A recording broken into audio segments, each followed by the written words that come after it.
So what is the firmament? Well, it's the boundary that separates our created reality from the dwelling place of God.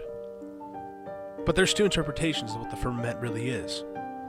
There's the first interpretation that is told to us by our space agencies and mainstream astronomers and cosmologists with their white lab coats and student debt.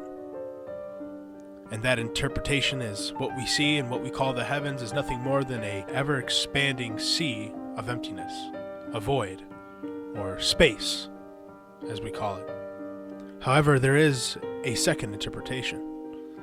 And this interpretation has taken precedent over the viewpoint of the cosmos for more than 99% of Earth's history.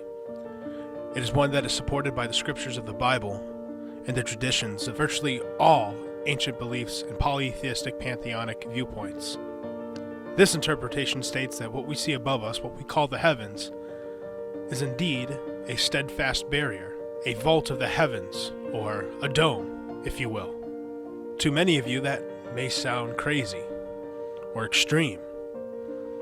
After all, you have seen what NASA and other space agencies have done. They've been to space, they've been to the moon, or at least that's what you thought. You see, the viewpoint of space really didn't become popular until the last 100 years, and I'm being gracious with that estimation. Really, it's been solidified since the 60s with the so-called moon landing. So before I move on to the scriptures of the Bible, we're going to review the so-called footage that supports this idea of space. As you see right now, this is the Falcon 9 launch from SpaceX. It was filmed over Bakersfield, California, and as you will see in the video, this rocket is creating some sort of weird bluish mist as it is scraping across the sky. And I say scraping because it's evident that it is indeed scraping. Now, whether if it's scraping against the firmament itself or some sort of atmospheric pressure barrier, one thing's for certain, it's not going up. It's really not going anywhere. And at this current time, you can now see the rocket continue in a downward trend. Now let's review this one more time. It begins to scrape here, and as you can see, it's continuing an upward trend. Okay, nothing wrong with that. And as it begins to scrape against whatever it's scraping against, it creates this bluish mist. And some of you may say, well, Mason, this is just a fluke. You know, this was a failed attempt, which, by the way, it was not, according to SpaceX. It did exactly what it needed to do. But for those of you that are still skeptical, let's go ahead and look at the official photography of multiple launches provided by SpaceX. Full arc, full arc, full arc, full arc, again and again and again. And this is consistent with every launch, whether it comes from SpaceX or from NASA or from any space agency. None of them go anywhere. They do a full arc and splash down into the ocean. And for those of you that are still not convinced of their fraud and their deception, let's go ahead and take a look at the so-called evidence for the moon landing. It was all recorded on these telemetry tapes. So where is this hard evidence? I haven't seen anything that indicates the telemetry data is even in existence, and as I said, even if we had it, we don't have the machines to play it back. But your own research has shown the telemetry data is missing. That's right. Could this be true? Mankind's first interplanetary exploration and the original science data is missing? 11, this is Houston, radio check, over. If it's anywhere, it should be here at NASA's Goddard Space Center in Maryland, home to the National Space Science Data Archives. Does it have a name? I mean, do you have a name for it yet, or I'm calling it Did We Go? Did we go? Okay. Doesn't have it either. The Smithsonian doesn't have it. Johnson doesn't have it. Right. We've been unable to track it down. I mean, we don't know where this telemetry data ended up, and we don't know what path it may have taken. So, unfortunately, I'm afraid I can't really give you much of a clue as to where this data ended up and whether it still exists. I'd go to the moon in a nanosecond. The problem is we don't have the technology to do that anymore. We used to, but we destroyed that technology, and it's a painful process to build it back again. The only limit to human future is in our own imagination. Well, the evidence speaks for itself on that one. These supposed moon rocks that even came from Neil Armstrong and Buzz Aldrin themselves were proven to be fake. That's a lie, guys. They're liars. So again, going back to the courtroom setting, you have this so-called witness that says space is real, and they presented all this proof, and all this proof turned out to be a lie. And the very first thing that came out of their mouth was a lie. Literally, zero evidence to verify it. Well, that's not a witness anymore. And then there's also things that we've seen in scientific discoveries, such as them writing about an invisible barrier that blocks killer electrons, or things of that nature. It's almost like a glass wall is in space. Very interesting. And then, of course, that video I just showed you of the Falcon 9 rocket is pure evidence that there's indeed an enclosed system above us, a steadfast barrier that we cannot get through. Okay, so I'm not going to spend that much time on debunking the space stuff anymore. It's just absolutely retarded. Mathematically, it doesn't even line up with what they say as far as the travel patterns of the celestial signs and so-called planets. You know, the idea that the Earth itself is spinning 1,000 miles an hour at its equator while traveling 66,600 miles an hour around the sun, while traveling 500,000 miles through ever-expanding space. And yet, all the zodiac signs, constellations, and these celestial events just so happen to be in the same exact place as they always have been since the beginning of time, and we can verify that through the celestial tracking and the fact that the zodiac signs, haven't even changed. That all these objects, supposedly, according to mainstream astronomy and cosmology, they all have different speeds of angular momentum, and yet none of them have expanded to the point where they are out of the view of the Earth. They just so happen to be in the same exact constellation pattern, same exact zodiac signs, doing the same exact type of alignments. You can't get that in the space scenario. You can get that, however, if everything is etched into a dome, or whether they're on track systems in a dome.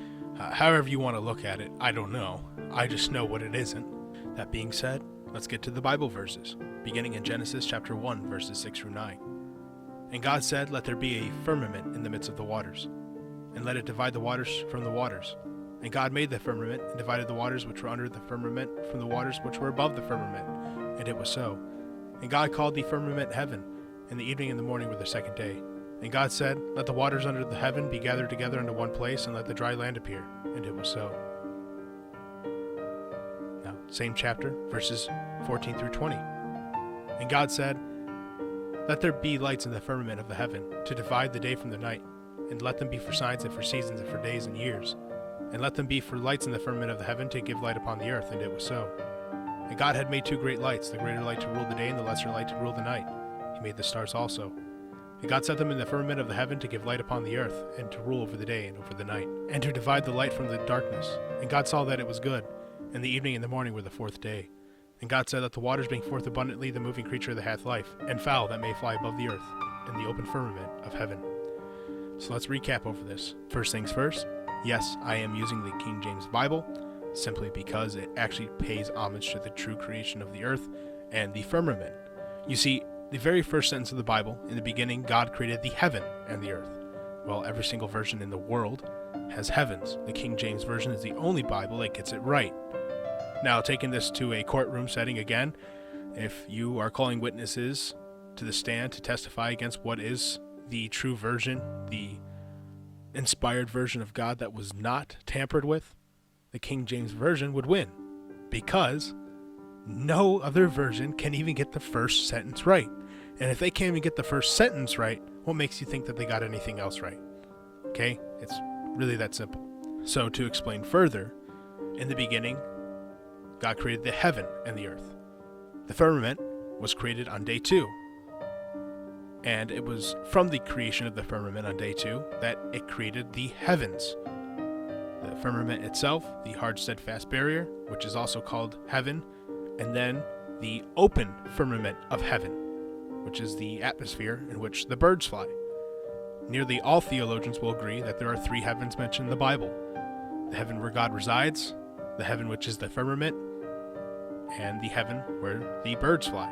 The only disagreement that people have, of course, is whether or not the firmament is a hard, steadfast barrier or an expanse. But let's go ahead and let the Bible do the talking on this one, as we've already went through the so-called space belief. So this will take us into Exodus chapter 24, verse 10. And they saw the God of Israel, and there was under his feet, as it were, paved work of a sapphire stone, and as it were, the body of heaven in his clearness. This isn't the first time you will see the firmament being likened unto a work of sapphire stone. Job chapter 37, verse 18. Hast thou with him spread out the sky, which is strong, and as a molten looking glass? Pretty self-explanatory, folks. The sky looks like molten looking glass, aka the firmament. Isaiah chapter 40, verses 21 through 22. Have ye not known? Have ye not heard? Hath it not been told you from the beginning? Have ye not understood from the foundations of the earth? It is he that sitteth upon the circle of the earth, and the inhabitants thereof are as grasshoppers, that stretcheth out the heavens as a curtain, and spreadeth them out as a tent to dwell in. Simple question, guys. Is your tent a sea of never-ending emptiness? No, it's not. And as we see here in the picture, they often resemble a dome. Interesting. Isaiah 66, verse 1. Thus saith the Lord, the heaven is my throne, and the earth is my footstool. Where is the house that ye build unto me, and where is the place of my rest? This verse is laying out the role that the heaven, aka the firmament, plays. It is where the throne of God is located, and the earth which is under it acts as the footstool of God. Ezekiel chapter 1, verse 22, and verses 25 through 28. And the likeness of the firmament upon the heads of the living creature was as the color of the terrible crystal, stretched forth over their heads above. And there was a voice from the firmament that was over their heads, when they stood and had let down their wings. And above the firmament that was over their heads was the likeness of a throne, as the appearance of a sapphire stone. And upon the likeness of the throne was the likeness as the appearance of a man above upon it. And I saw as the color of amber, as the appearance of fire round about within it. From the appearance of his loins even upward, and from the appearance of his loins even downward, I saw as it were the appearance of fire, and it had brightness round about. As the appearance of the bow that is in the cloud in the day of rain, so was the appearance of the brightness round about. This was the appearance of the likeness of the glory of God, and when I saw it, it fell upon my face, and I heard a voice of one that spake. Again, this confirms what we had just read up to this point in Isaiah, referring to the throne of God, and in Exodus with the work of sapphire stone. Lastly, we have the book of Revelation, chapter 4, verses 5 through 6. And out of the throne proceeded lightnings and thunderings and voices, and there were 7 lamps of fire burning before the throne, which are the 7 spirits of God. And before the throne there was a sea of glass like unto crystal, and in the midst of the throne, and round about the throne, were 4 beasts full of eyes before and behind. Interesting. Sea of glass like unto crystal. This is the firmament, the throne of God. And these beasts that you also see here, these are the seraphim, the ones that cry out to God how holy he is. Now this puts an end to our biblical description of what the firmament is. It's pretty obvious that it mentions a steadfast barrier that is like unto a sapphire stone or unto crystal, and the throne of God is directly above upon it. So before we dive into the polytheistic pantheons, keep in mind that when it comes to certain aspects of this creation, like the earth and the heavens or the seas, they are always personified and deified in these beliefs and polytheistic views as gods, because they are seen to be here as before man. Therefore, they hold some sort of higher status than we do. So let's move on to the Egyptians. The dome of the sky, or the vault of the heavens, was personified and deified as the god Nut, or Nut. Essentially, they believed in Nuttin. So, nothing really too special here, other than that they show that there are stars that are in the firmament, along with stars outside the firmament. And I think that would be biblically consistent, considering that the stars, for the most part, are likened unto the angels of God, and we know that there are angels in heaven above the firmament, as well as the stars that are in the firmament. I won't get too much into that today. We'll save that for another time. But let's go ahead and move on to the Greeks. They believed and personified and deified the heaven, or the dome, as the god Uranus. Other fun fact, the dome, according to the Greeks, was made out of brass. At least the outer limits of it were made out of brass. And the symbols of the god Uranus were the wheel and stars. Wheels in the sky keep on turning. That's my best attempt at singing. So it does not get any better than that if you're hoping it does. But I do find it funny because I've been referring to the firmament in the heavens as a giant sky clock, and it's funny that some of the viewpoints and symbolisms of ancient man also viewed it roughly as the same thing. And lastly, we will cover the Norse. The Norse, of course, believed the heavens or the firmament was fastened out of the skull of the frost giant Ymir. Ymir was the first being to ever been created in Norse mythology, and there's actually a lot of really impressive parallels, especially concerning Ragnarok and the Book of Revelation. I'll actually be doing a live stream on that hopefully here in the next week or so. A lot of very interesting parallels there. I can see why the Vikings converted to Christianity relatively easily. And of course, beyond the Norse, you also have like the Sumerians and the Hindus, but they all believe in the same thing. They all believed in the dome. Hindus had the god Softir, and I can't really recall the Sumerian god at the moment, but essentially all polytheistic pantheons are the same exact story, just rebundled and retold with different cultural spins on them. I'll have to do a video on that as well in the near future, but we won't get to it today. And this brings an end to the topic discussion of this video. You know, a common question I usually get from people when I talk about things like this, you know, the literal interpretation of the Bible, why it even matters. Well, first and foremost, it's about truth and standing for truth. These things are certainly found in the Word of God. It is certainly something that is real and true. And I also believe that taking the Bible literally and viewing the world in the way that it is written adds a certain beauty and a certain unknown mystery behind it. We don't truly know what this place is, what Earth is. You know, we can get really good descriptions from the Bible, but we won't know exactly how everything works until the day of the Lord is fulfilled and we are taken up to Him. And you know, folks, we're going to be going through some rough times here. You know, I know it's on everyone's mind. It's unnerving to see the world in the way that it is right now. And the funny thing is that this isn't even the bad part yet. You know, a big part of the reason why I want people to take a look at the literal interpretation of the firmament is because it plays a big role in end times. You know, the stars falling from the sky, that's literal, guys. That's not figuratively. That's literal. The powers of the heaven are going to be shaken in such a way that the hearts of men are going to fail them. You know, I've heard a lot of Christian guys and researchers say that, oh, this is about, you know, monsters and, you know, demons and stuff coming upon the earth, which could be true. You know, end time stuff is going to get real hairy. But in that specific context, it's talking about the firmament being shaken. Okay, the dome is going to be split. It's going to be some crazy stuff happen to the earth, and you know, I just find that getting more rooted in your beliefs and the truth is going to help carry on our spirits and our morality through the times that are going to be coming. Because again, like I said before, this is just the beginning, and this is not bad. This is not the worst of it, not yet at least. But anyways, that wraps it up, everyone. I hope you enjoyed this video. If you have any questions or anything you'd like to say, go ahead and leave a comment. I like to stay pretty proactive in my YouTube comments, especially since I have such a small subscriber base and viewer base at the moment. I intend on building a decent little community out here. I'm just a guy who likes to put out information. That's all. That's all I want to be known for. So, that being said, God bless. Stay safe. I'll see you next time.